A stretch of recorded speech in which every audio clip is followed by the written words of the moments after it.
السلام علیکم ورحمۃ اللہ وبرکاتہ۔ قرآن مجید کے ترجمہ اور تفسیر کی ایک نئی کلاس کے ساتھ میں آپ لوگوں کی خدمت میں حاضر ہوں۔ آج ہم لوگ پڑھیں گے سورہ توبہ کا رکوع نمبر 2۔ کل میں ایک کامنٹ دیکھ رہا تھا، کسی بھائی نے کامنٹ کیا ہوا تھا کہ مفتی صاحب 13 منٹ تو آپ نے اسٹوری بتانے میں لگا دیے، ترجمہ اور تفسیر تو 13 منٹ کے بعد شروع ہو رہا ہے، تو یہ ترجمہ کہاں ہے؟ تو اسٹوری بتا رہے ہیں آپ پوری۔ تو بھائی دیکھو، ویسے تو ہمارا ویسے ہی ایک رکوع بہت شارٹ ہوتا ہے، ایک رکوع میں 20 سے 25 منٹ لگ جاتے ہیں۔ اب کوئی نئی سورت شروع ہوتی ہے تو اس موقع پر 2-3 باتیں ہوتی ہیں جو بڑی سمجھنے کی ہوتی ہیں، یا کبھی کبھی بیچ میں کوئی واقعہ آ جاتا ہے۔ تو جیسے کہ یہ سورت کیوں نازل ہوئی، کب نازل ہوئی، یہ جو آیتیں ہیں جس میں یہ حکم بیان اللہ تعالیٰ فرما رہا ہے، یہ کیوں بیان فرما رہا ہے، اس کی کیا وجہ ہیں۔ تو جب تک آپ وہ وجہ، وہ واقعہ، وہ چیزیں نہیں سمجھو گے تب تک قرآن مجید کا ترجمہ اور تفسیر آپ کو سمجھ نہیں آئے گا۔ مثال کے طور پہ کل جو میں نے باتیں آپ لوگوں کو بتائی تھیں کہ سورہ توبہ کیوں نازل ہوئی، اور اس کے یہ جو احکام اس سورت میں شروع کی آیتوں میں اللہ تبارک و تعالیٰ نے بیان فرمائے ہیں، ان کے بیان کرنے کی کیا وجہ رہیں، تو جب تک وہ وجہ نہیں سمجھو گے آپ کو ترجمہ تفسیر کچھ پلے نہیں پڑنے کا۔ ایسے ہی کبھی کبھی کوئی واقعہ ہوتا ہے، اس واقعے سے متعلق کچھ آیتیں نازل ہوتی ہیں، تو اگر وہ ترجمہ میں تفسیر آپ کو پڑھا دوں اور وہ واقعہ نہ بتاؤں تو وہ آپ کو خود بھی ایسا لگے گا کہ یہ کیا ہے، مطلب اس کی کیا وجہ رہی۔ اسی لیے اس واقعے کو، ان چیزوں کو سمجھنا بہت ضروری ہوتا ہے۔ 13 منٹ کل اس لیے لگے، ویسے تو میں ویسے ہی پوری کوشش کرتا ہوں کہ ہماری شارٹ سے شارٹیسٹ قرآن مجید کا رکوع ہو جائے، لیکن کم از کم یار اتنا ٹائم تو دینا پڑے گا، 20 سے 25 منٹ ایک رکوع میں کم سے کم تو دینا پڑیں گے۔ اگر بالکل ہی آپ اس کو شارٹ کر دو گے تو پھر تو کچھ سمجھ ہی نہیں آئے گا۔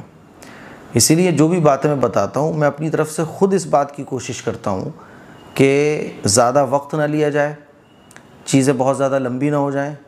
اسی لیے جو ضرورت کی باتیں ہیں وہی میں آپ لوگوں کو بتاتا ہوں، ورنہ میں اگر فتح مکہ کا واقعہ بتانے لگتا کل کے تو پھر 30 40 50 منٹ ہو جاتے۔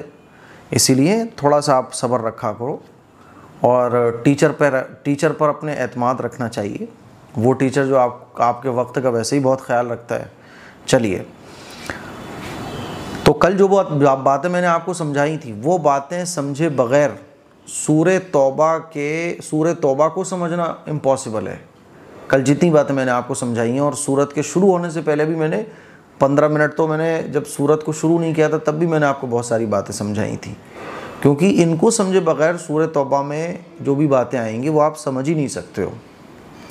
تو کل کے جو رکوع میں نے آپ کو بتایا تھا کہ اب مشرکین کے ساتھ تمام جو عہد ہیں اور جو ایگریمنٹس ہیں وہ ختم ہو رہے ہیں۔ تو یہ ختم کیوں ہو رہے ہیں؟ یہ جو مشرکین اور کفار کو مارنے کی بات ہو رہی ہے کہ ان کو جہاں چاہو ان کو قتل کرو اور ان کے ساتھ اب کوئی عہد و پیمان نہیں ہوگا، یہ کیوں ہو رہا ہے؟ تو اللہ تبارک و تعالیٰ قرآن مجید میں جب بھی کوئی ایسی بات بیان فرماتا ہے جس سے کوئی ایک وہم، کوئی شک آ سکتا ہے کسی کے دماغ میں، پڑھنے والے کے، سمجھنے والے کے، اسلام کے بارے میں کوئی اعتراض آ سکتا ہے، تو اللہ تعالیٰ بیچ میں پھر اس اعتراض کا بھی جواب دیتا ہے کہ یہ جو ہو رہا ہے اس کی وجہ یہ ہے۔ جیسے اللہ تعالیٰ جگہ جگہ اپنے غفور اور رحیم ہونے کو بیان فرماتا ہے۔ کیوں بیان فرماتا ہے؟ تاکہ پڑھنے والا، سننے والا یہ سمجھے کہ یہ تمام باتیں اس کے حق میں خیرخواہی کے طور پر کہی جا رہی ہیں، یہ تمام باتیں اسی کی بھلائی کے لیے کہی جا رہی ہیں۔ دیکھیے، اعوذ باللہ من الشیطان الرجیم، بسم اللہ الرحمن الرحیم۔ اچھا، ایک خوشخبری مجھے آپ لوگوں کو اور دینی ہے۔ کل میں کیلکولیٹ کرنے بیٹھا ہوا تھا تو الحمدللہ 2,03,000 روپے ہمارے پاس آ چکے ہیں، یعنی 3,000 روپے اور ایکسٹرا آ چکے ہیں۔ تو اسی لیے اب تعاون کرنے کی آپ لوگوں کو کوئی ضرورت نہیں ہے۔ اب آپ لوگ جو بھی تعاون کریں گے، اگر 99 یا جو بھی اب آج اس ویڈیو کے بعد جو بھی تعاون آئے گا تو وہ انشاءاللہ مسجد اور جو دینی اور خیر کے کام ہیں اس میں خرچ ہو جائیں گے۔ الحمدللہ جو ڈیجیٹل بورڈ کی ضرورت تھی وہ الحمدللہ اللہ کے فضل و کرم سے پوری ہو گئی ہے۔ میں آپ لوگوں کا شکریہ ادا کرنا چاہتا ہوں اس موقع پر، اس لیے اب تعاون کرنے کی ضرورت نہیں ہے، ٹھیک ہے۔ دیکھیے، کیف یکون للمشرکین عہد عند اللہ وعند رسولہ الا الذین عاہدتم عند المسجد الحرام۔ ان مشرکین سے اللہ اور اس کے رسول کے ساتھ کوئی معاہدہ یعنی کوئی ایگریمنٹ کیسے باقی رہ سکتا ہے؟ البتہ جن لوگوں سے تم نے مسجد حرام کے قریب معاہدہ کیا ہے، جب تک فَمَسْتَقَامُوا لَكُمْ فَاسْتَقِیمُوا لَهُمْ، جب تک وہ تمہارے ساتھ سیدھے رہیں تم بھی ان کے ساتھ سیدھے رہو۔ ان اللہ یحب المتقین، بے شک اللہ متقی لوگوں کو پسند کرتا ہے۔ تو ان آیتوں میں اللہ تبارک و تعالیٰ نے اس بات کو بیان کیا کہ یہ جو مشرکین مکہ، سرداران قریش، جنہوں نے بار بار اسلام کو اور مسلمانوں کو نقصان پہنچانے کی کوشش کی ہے، سازشیں رچی ہیں، اور جب صلح حدیبیہ کے موقع پر 10 سال کا ایگریمنٹ ہوا اس کو بھی انہوں نے توڑ دیا 22 مہینوں کے اندر، تو یہ اس لائق ہی نہیں ہے کہ اب ان کے ساتھ کوئی عہد اور پیمان کیا جائے۔ اسی لیے اب ان کے ساتھ تو کوئی عہد اور پیمان، کوئی ایگریمنٹ ہو ہی نہیں سکتا ہے، بس ختم ہے، ان کی لاسٹ حدیں یہ کراس کر گئے۔ تو اللہ تعالیٰ بیان فرما رہا ہے ان مشرکین سے اللہ اور اس کے رسول کا معاہدہ باقی کیسے رہ سکتا ہے، کیونکہ بار بار توڑ دیتے ہیں، یہ تو اپنے وعدوں کو، ایگریمنٹ کو پورے ہی نہیں کرتے۔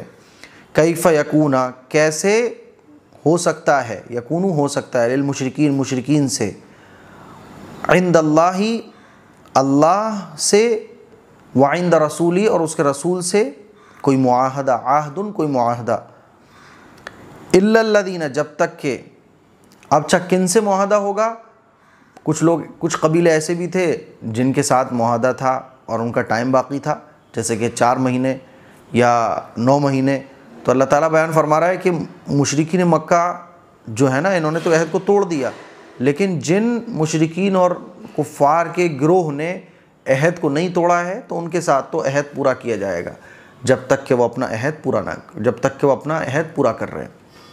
یعنی کسی کے ساتھ 1 سال کا ایگریمنٹ ہے اور 3 مہینے گزرے، ابھی 9 مہینے باقی ہیں یا کچھ اور دن باقی ہیں، تو ان کے ساتھ جنگ نہیں کی جائے گی، ان کا ایگریمنٹ پورا کیا جائے گا۔ کب تک کیا جائے گا؟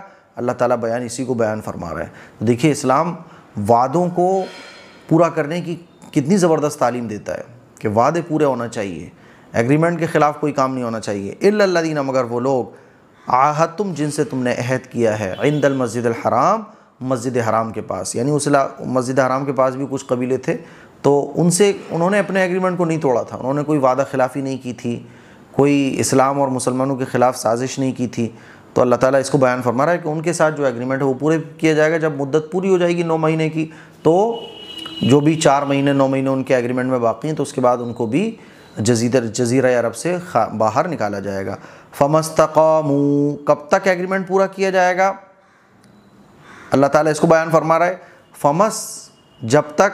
فَمَسْتَقَامُوا، جب تک وہ لوگ سیدھے چلے، لکم، تمہارے ساتھ، فَاسْتَقِیم، تو تم بھی سیدھے چلو، لہم، ان کے ساتھ۔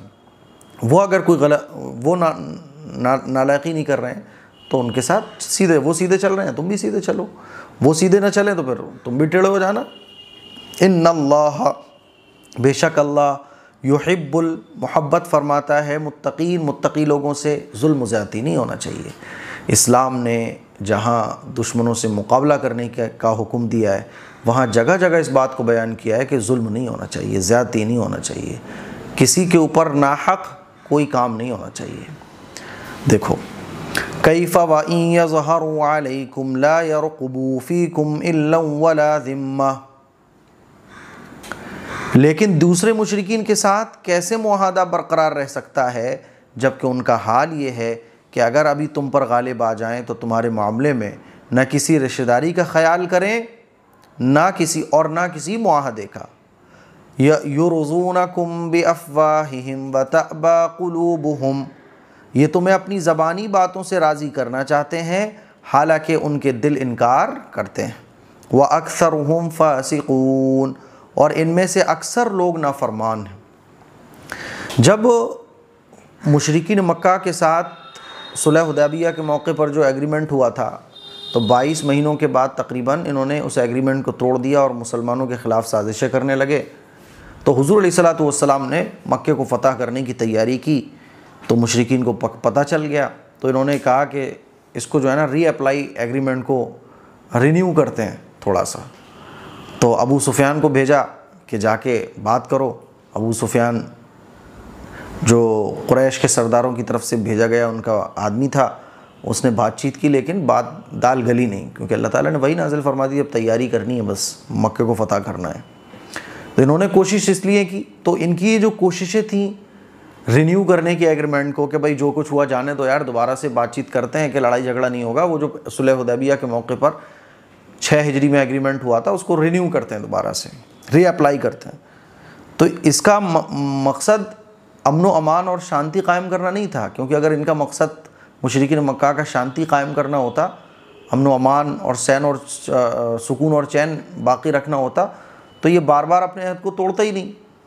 ان کے دلوں میں تو کچھ اور تھا، اسی لیے یہ چاہ رہے تھے کہ تھوڑی مہلت مل جائے تو سازش ہم کرتے رہیں باقی۔ تو اللہ تعالیٰ اسی کو بیان فرما رہا ہے کہ یہ مشرکین مکہ کے نے جو عہد کی خلاف ورزی کی اور اب ان کی رینیو کی اپیل کو ایکسیپٹ نہیں کیا جا رہا ہے، اور اب بس مکے کو فتح کرنا ہے، مکہ فتح ہو گیا اور اب ان کے ساتھ کوئی ایگریمنٹ نہیں ہے، ان کو کھلے عام یہ کہہ دیا گیا ہے کہ حرمت والا مہینہ گزرنے کے بعد تمہیں بس جزیرہ عرب کو خالی کرنا ہے اور یہاں سے نکلو پتلی گلی سے، اور باقی جن کے ساتھ ایگریمنٹ ہے ان کو ٹائم دیا جا رہا ہے 4 مہینے کا، اور جن کی مدت باقی ہے ایگریمنٹ کی ان کو کہا جا رہا ہے کہ تم اپنا ایگریمنٹ پورا کرو، اس کے بعد دیکھا جائے گا۔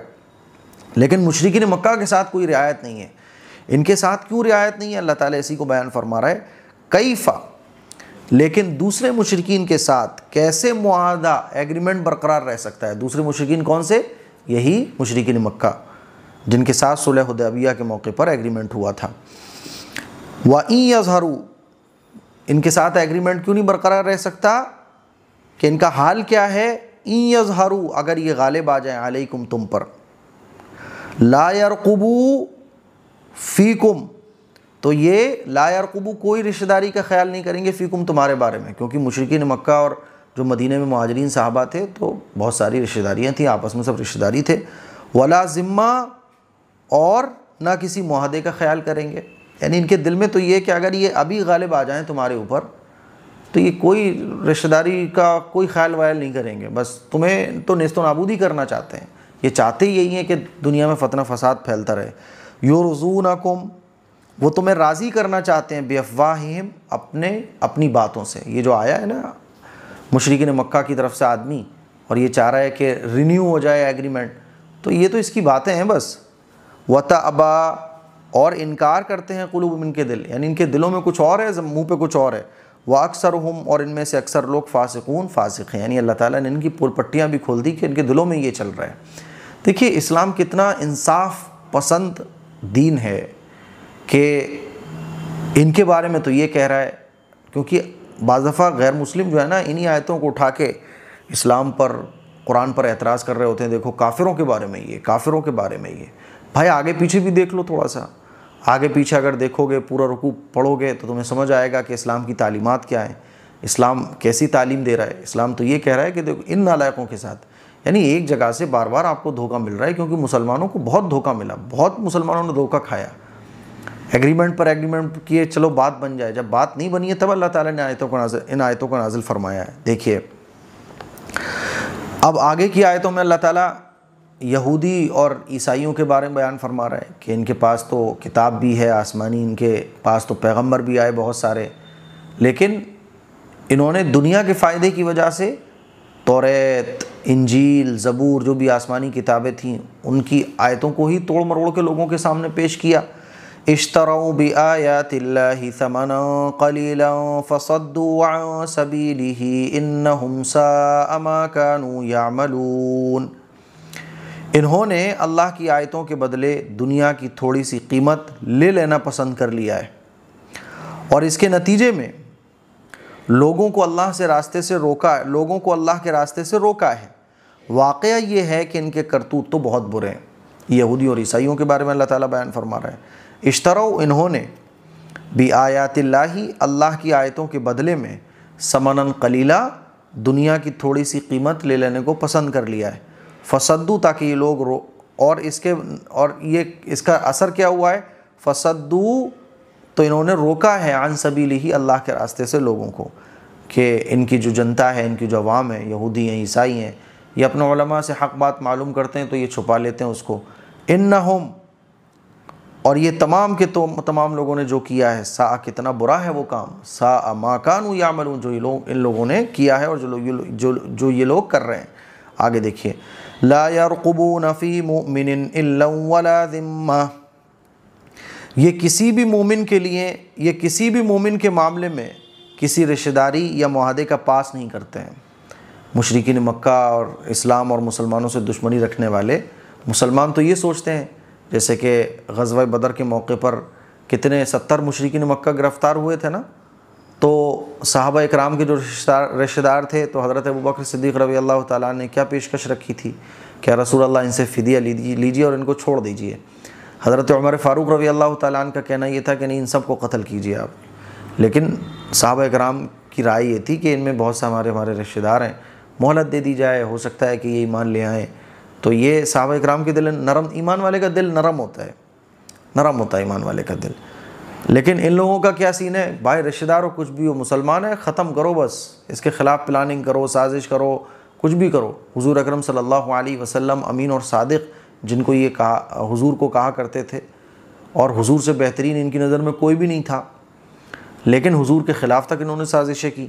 لا یرقبون، تو اللہ تعالیٰ بیان فرما رہے ہیں کہ ان کی حالت یہ ہے کہ لا یرقبون، یہ لوگ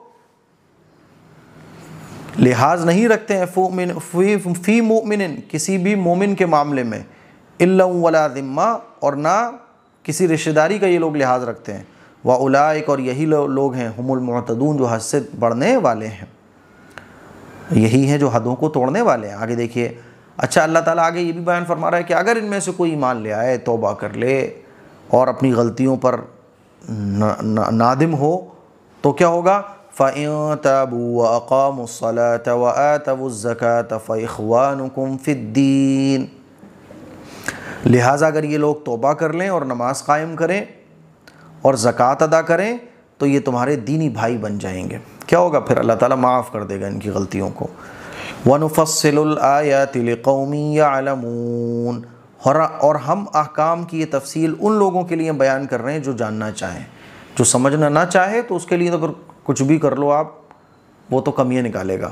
فَإِن، تو اگر تابو، یہ لوگ توبہ کر لیں، وَقَامُوا الصَّلَاةَ، اور نماز کو قائم کریں، وَآتَوُا الزَّكَاةَ، اور زکوٰۃ کو ادا کریں، فَإِخْوَانُكُمْ، تو یہ لوگ بھائی ہیں، فی الدین، تمہارے دین میں۔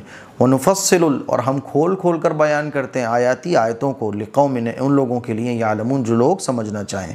آگے دیکھیے، وَإِن نَكَثُوا أَيْمَانَهُم مِّن بَعْدِ عَهْدِهِمْ وَطَعَنُوا فِي دِينِكُمْ فَقَاتِلُوا أَئِمَّةَ الْكُفْرِ إِنَّهُمْ لَا أَيْمَانَ لَهُمْ لَعَلَّهُمْ يَنْتَهُونَ، اور اگر ان لوگوں نے اپنے عہد دے دینے کے بعد اپنی قسمیں توڑ ڈالی ہوں اور تمہارے دین کو تانے دیے ہوں، تو ایسے کفر کے سربراہوں سے اس نیت سے جنگ کرو کہ وہ باز آ جائیں، کیونکہ یہ ایسے لوگ ہیں کہ ان کی قسموں کی کوئی حقیقت نہیں ہے۔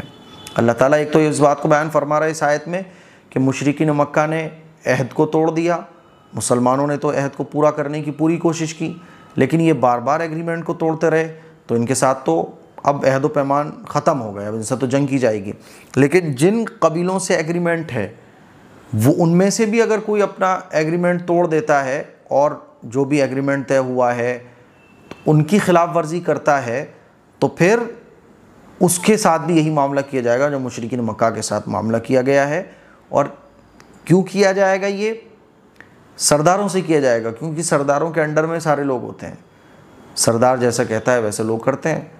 اور یہ کیوں کیا جائے گا؟ اس نیت کے ساتھ کیا جائے گا تاکہ یہ ظلم و زیادتی کا سلسلہ ختم ہو۔ دیکھو، اسلام کی جو سوچ ہے نا، وہ بہت اونچی ہے، وہ بہت اعلیٰ ہے۔ اسلام میں جو جہاد کا حکم دیا گیا ہے، دشمنوں سے لڑنے کا حکم دیا گیا ہے، دنیا کے فائدے کے لیے نہیں، بلکہ خود دشمنوں کی خیر خواہی کے لیے۔ دشمنوں کی خیر خواہی کیسی کہ ایک تو وہ صحیح بات کو ایکسیپٹ کرنا سیکھیں، صحیح غلط میں فرق کرنا سیکھیں، دوسرا اس لیے کہ اس دنیا کے اندر امن و امان قائم ہو۔ اسلام امن و امان کی تعلیم دیتا ہے۔ اسلام میں جتنی بھی جنگیں لڑی گئی ہیں صرف اس وجہ سے لڑی گئی ہیں کیونکہ دشمن نے ایگریمنٹ توڑا، یا دشمن نے نالقیوں کو نہیں چھوڑا، دشمن نے حملے کرنے نہیں چھوڑے۔ تو اس دنیا میں امن و امان کیسے قائم رہ سکتا ہے، اس کو برقرار رکھنے کے لیے، جیسے میں نے کل آپ کو مثال دے کے سمجھایا تھا کہ ہمارے ملک میں پڑوسی ملک جب نالائقیاں کرتا رہتا ہے تو اس کو وارننگ دی جاتی ہے کہ بھائی آپ بار بار توڑ رہے ہو، ایگریمنٹ کو توڑ رہے ہو آپ بار بار، لیکن جب ایگریمنٹ کو کوئی توڑتا رہے گا تو اس کا مقابلہ تو کرنا پڑے گا نا، بالکل اسی طرح، ٹھیک ہے۔ وَإِن نَكَثُوا، اور اگر ان لوگوں نے توڑ دیا، ایمانہم اپنی قسموں کو، من بعد عہدہم اپنے عہد کے بعد، وَطَعْنُوا اور ان لوگوں نے طعنہ دیا فی دینکم تمہارے دین کے سلسلے میں، فقاتلوا تو تم جنگ کرو، ائمۃ الکفر ان کفار کے سرداروں سے، انہم یہ لوگ، لا ایمان لہم ایسے ہیں کہ لا ایمان لہم ان کی قسموں کی کوئی حقیقت نہیں ہے، لعلہم ینتہون اور ان سے جنگ کیوں کی جائے گی، لعلہم ینتہون تاکہ یہ لوگ کیا ہو جائیں، باز آ جائیں، ٹھیک ہے۔ آگے دیکھیے، الا تقاتلون قوما نکثوا ایمانہم وہموا باخراج الرسول وہم بدؤوکم اول مرہ۔ اب اللہ تعالیٰ مشرکین مکہ کی اس حقیقت کو بھی بیان فرما رہا ہے کہ ان لوگوں سے جنگ کیوں نہ کی جائے۔ ایک تو یہ ایگریمنٹ توڑتے رہے بار بار، اور ان کی حرکتیں یہ تھیں کہ مسلمانوں کو نقصان پہنچانے کے لیے، اسلام کو ختم کرنے کے لیے جی توڑنے انہوں نے کوشش کی، پیغمبر علیہ الصلاۃ والسلام کو قتل کرنے کی انہوں نے سازش کی۔ جب حضور نے ہجرت فرمائی کیوں حضور نے؟ اس لیے فرمائی کیونکہ ان لوگوں نے سازش رچی۔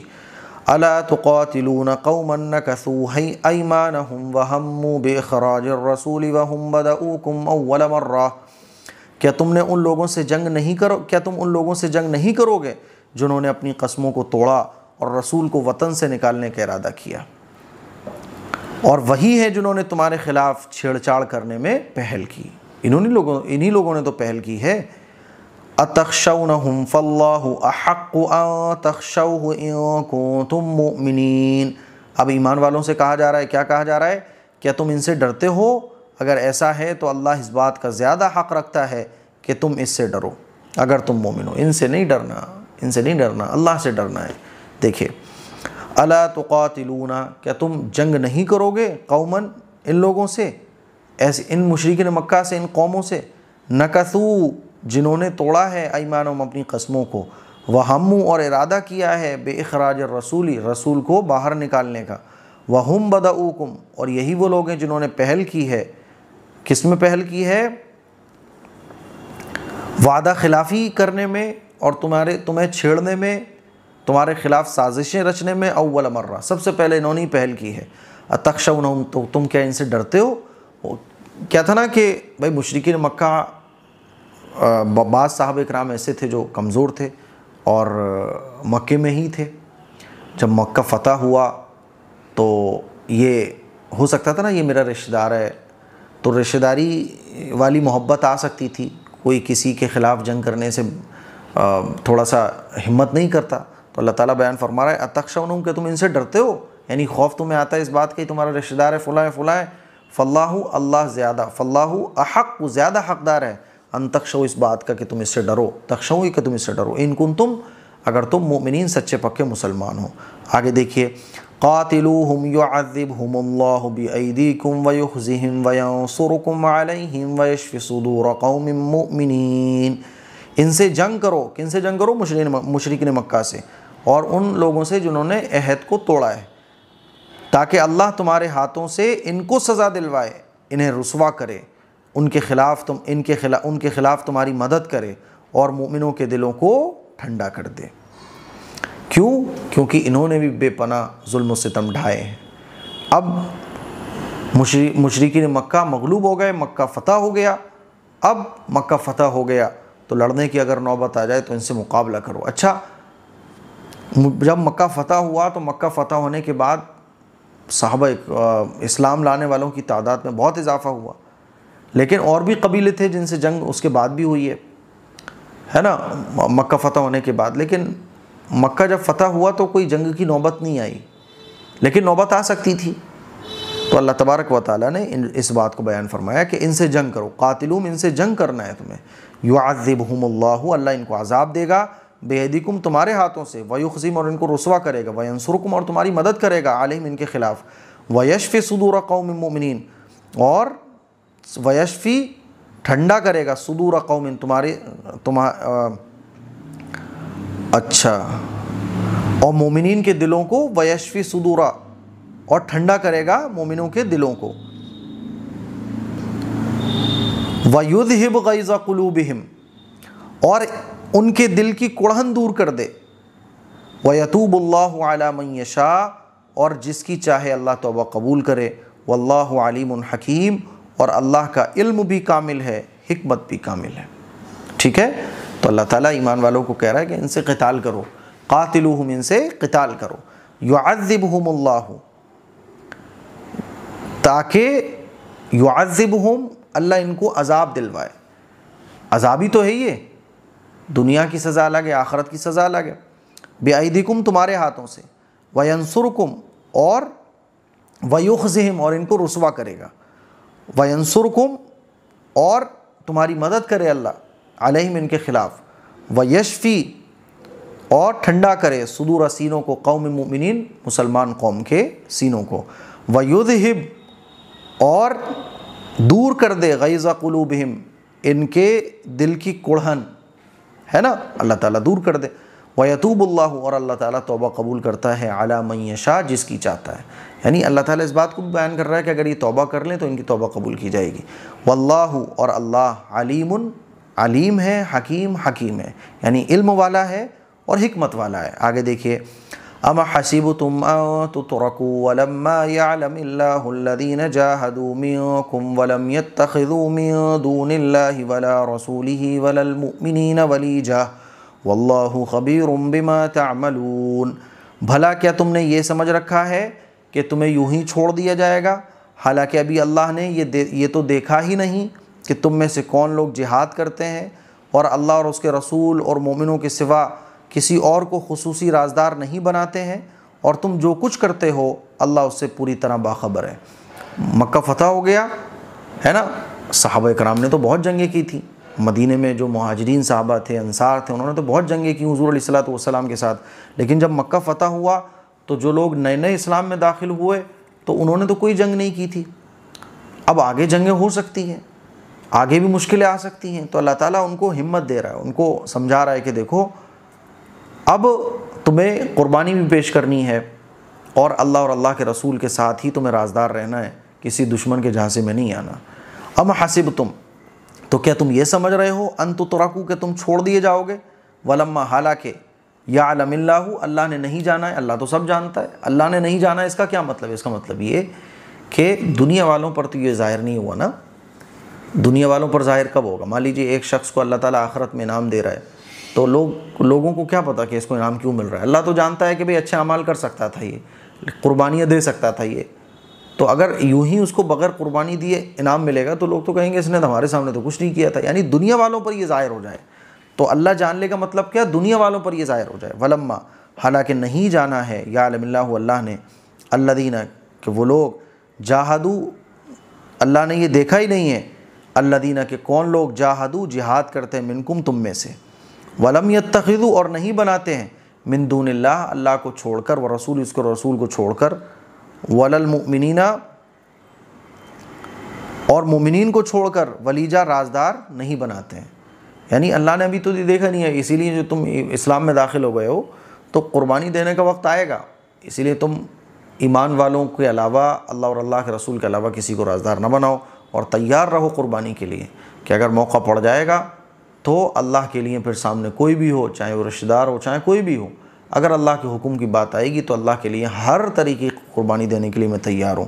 وَلَمْ يَتَّخِذُوا، اور اللہ نے یہ بھی نہیں دیکھا ہے کہ تم نہیں بناتے ہو، وَلَمْ يَتَّخِذُوا، کہ تم نہیں بناتے ہو، مِن دُونِ اللَّهِ، اللہ کے علاوہ، ولا رسول، اور اس کے رسول کے علاوہ، ولا مومنین کے علاوہ، ولیجا، رازدار، واللہ، اور اللہ، خبیر، خبر رکھنے والا ہے، بما، اس چیز کی، تعملون، جو تم کرتے ہو۔ تو یہ آج کا ہمارا رکوع نمبر 2 ہو گیا ہے، مجھے امید ہے آپ کو اچھے طریقے سے سمجھ آ گیا ہوگا۔ اس کلپ کو شیئر کریں۔ سورہ توبہ جو ہے نا وہ تھوڑی سی مشکل ہے، ہو سکتا ہے آپ کو کچھ چیزیں سمجھ آئیں، کچھ نہ آئیں، کوئی بات نہیں، لیکن جب آپ پڑھتے رہو گے تو قرآن آپ کے لیے بہت آسان ہو جائے گا۔ السلام علیکم ورحمۃ اللہ وبرکاتہ۔ مجھے سوشل میڈیا پر کام کرتے ہوئے 5 سال سے زیادہ ہو چکے ہیں، لیکن ابھی تک آپ نے نہیں دیکھا ہوگا کہ میں کسی چیز کو، کوئی پروڈکٹ کی اسپانسرشپ لے کے آپ کو بول رہا ہوں کہ یہ چیز خریدو، اس کے بہت فائدے ہیں، کیونکہ مجھے اس کے بارے میں پتہ ہی نہیں ہوتا ہے۔